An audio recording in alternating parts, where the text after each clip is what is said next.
Healthcare is a top concern for Unidos US, previously known as the National Council of La Raza. The national convention is wrapping up here in Phoenix, and they tackled the topic of the Senate Republican healthcare bill.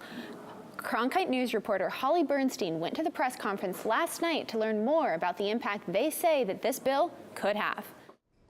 Unidos US conducted a survey at the conference, and it included questions such as how attendees got their health insurance, if they had heard about the bill, and whether or not they supported or opposed the legislation.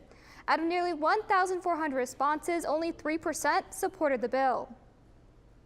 At age 23, Vanessa Ramirez was diagnosed with cancer and says because of that, she will always have a pre-existing condition. Ramirez says she got health insurance through the ACA marketplace after being rejected for Medicaid.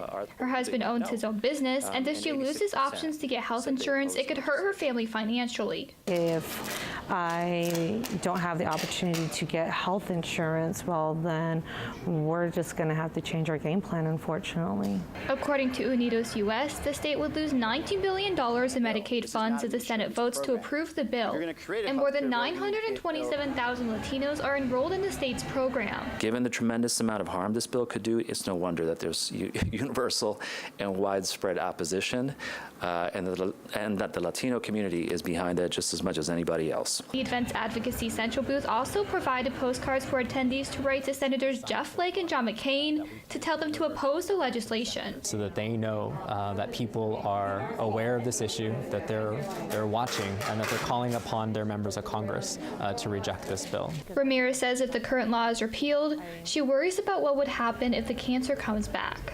Would I be deemed uninsurable? Would my coverage be incredibly expensive because I beat cancer? These are the questions that I think about now as a mother. Lopez says the event has been an opportunity to inform more people about how the bill could affect them. At the Broadcast Center, Holly Bernstein, Cronkite News.